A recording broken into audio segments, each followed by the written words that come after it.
Squid Game doesn't hold back when it comes to showing the dark reality of its deadly games. From cold-blooded executions to slow, agonizing deaths, the show's creators have mastered the art of making viewers extremely uncomfortable. So let's go over the most tragic ones from bad to the worst of the worst. Young Mi. Young Mi's elimination during the Mingle game shows how Squid Game can make even a simple execution feel brutal and devastating. After being separated from her group, Young Mi desperately searched for a room to enter before time ran out. Just as she found one, another player stole her spot and locked her out. The panic in her eyes as she realized what was happening, followed by her desperate pleas to be let in, created unbearable tension. Her death came swiftly, a single gunshot that instantly drained the life from her eyes.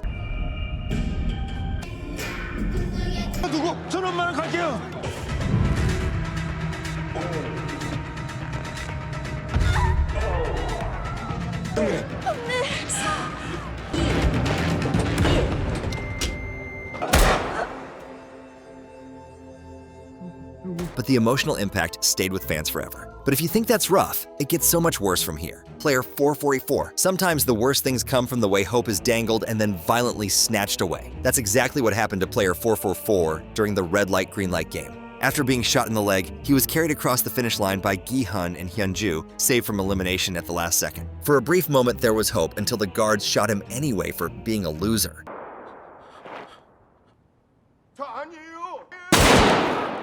알려주세요. 도와드릴게요. 다음 신호에 일어나셔야 합니다.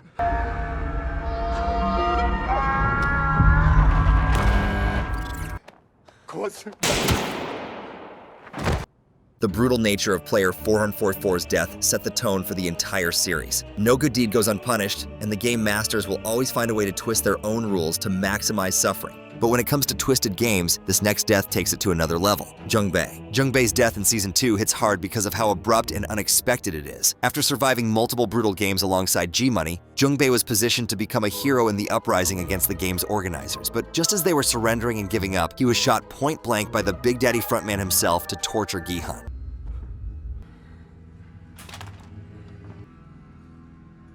456번. 영웅놀이는 재밌었나? 네 영웅놀이의 결과가 어떤 건지.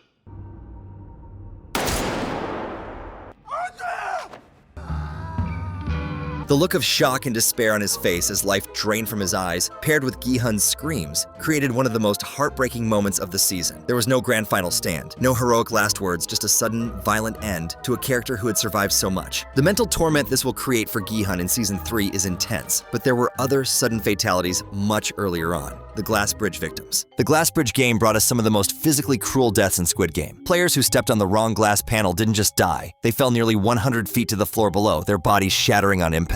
When Deoksu and Han Minyo fell, the camera followed them all the way down, showing their bodies crashing onto the hard surface with bone-crushing force. The sound effects alone are enough to make you cringe, with the sickening crunch of bones breaking and organs rupturing upon impact. What makes these deaths even more disturbing is the buildup. The long fall gives both the victims and the viewers plenty of time to prepare for the inevitable. We see the terror on their faces as they plummet, knowing exactly what awaits them at the bottom. It's a form of psychological brutality layered on top of the physical cruelty. So that one's really bad, but now let's take a moment to talk about a death that shows a different kind of cruelty. Player 271. Some deaths in Squid Game aren't just brutal because of how they happen, but because of why they happen too. Player 271's death perfectly captures this idea. During a lunch break, when food was already rare, Deoksu and his gang took more than their fair share, leaving others with little to nothing. Player 271, driven by hunger and seeking fairness, confronted the bullies. When he accidentally broke Deoksu's glass bottle, what followed was a savage and entirely unwarranted beating. Deoksu slammed him mercilessly, keeping it up even after player 271 stopped fighting back.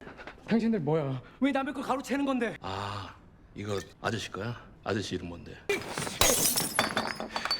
때문에 깨졌잖아, 이 개새끼.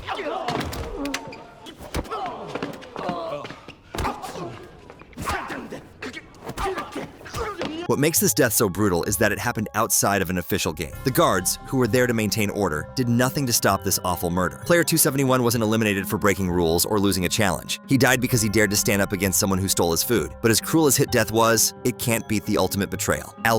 Ali's death might not seem that brutal at first glance. It was a simple gunshot to the head, standard for the losers in Squid Game. But the true cruelty of his death lies in the events leading to it. After winning the marbles game against Sang-woo fair and square, Ali was betrayed in the most heartless way possible. Sang-woo convinced Ali to hand over his winning marbles, replacing them with stones and leaving Ali to die. 그 주머니 그렇게 들고 다니면 위험해.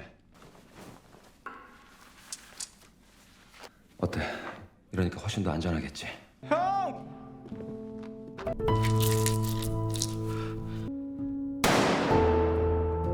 The moment Ali realized what had happened, the look of betrayal and helplessness on his face showed a different kind of brutality, the crushing of a pure and kind spirit. The execution happened off-screen, but what we did see was the guard raising his gun to Ali's head, followed by the sound of the gunshot and a glimpse of blood spattering across the playground set. The contrast between the childish playground setting and the cold-blooded execution created a disturbing look that highlighted the brutality of his death. One thing's for sure, though. Some deaths aren't just about losing, they're about sending a message. The Doctor. The Doctor's execution stands out as particularly brutal because it wasn't just about his death, it was about sending a message. After his organ harvesting side hustle was discovered, Front Daddy decided to make an example of him. First, he was gunned down in a hail of bullets, but the brutality didn't end with his death. His corpse was strung up like a grotesque puppet, hanging from the ceiling for all players to see.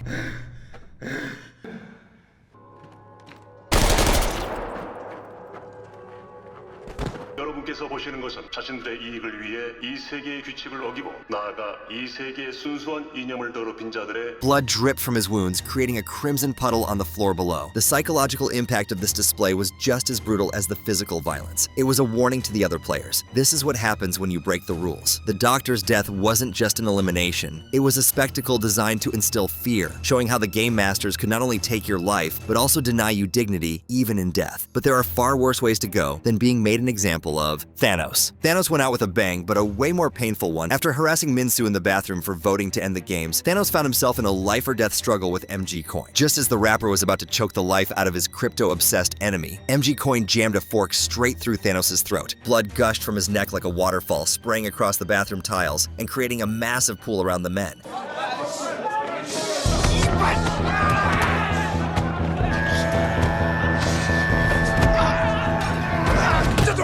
이 목숨도 타이타노스 네 거라고!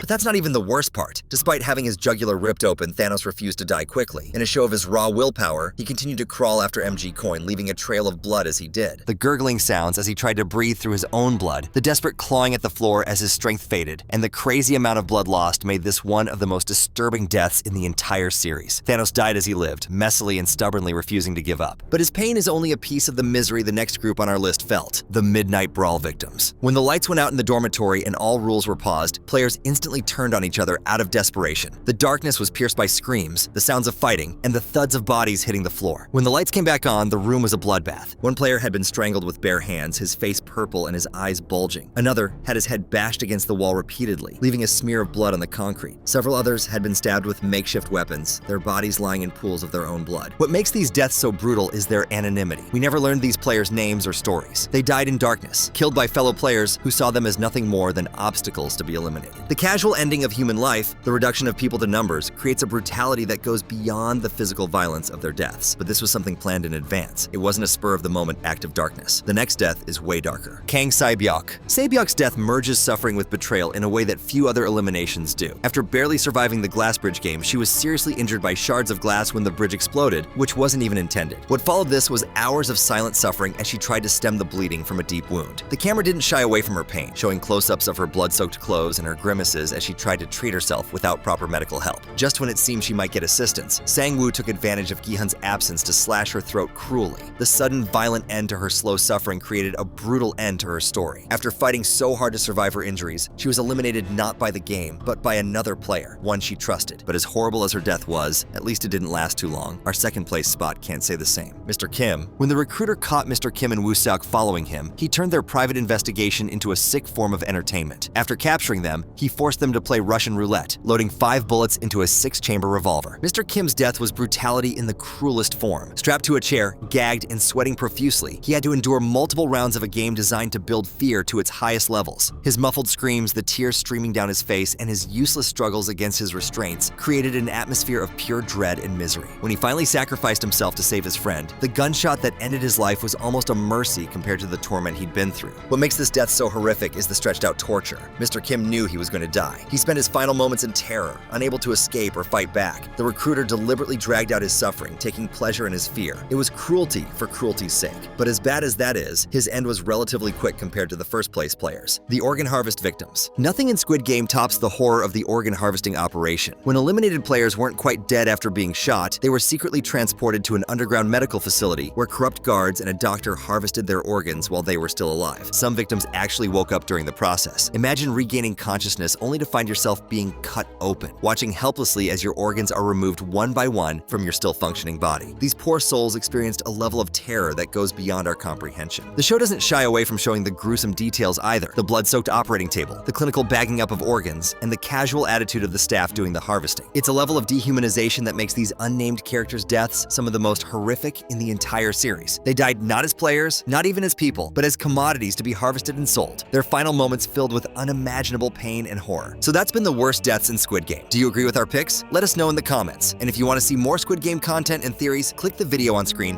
now.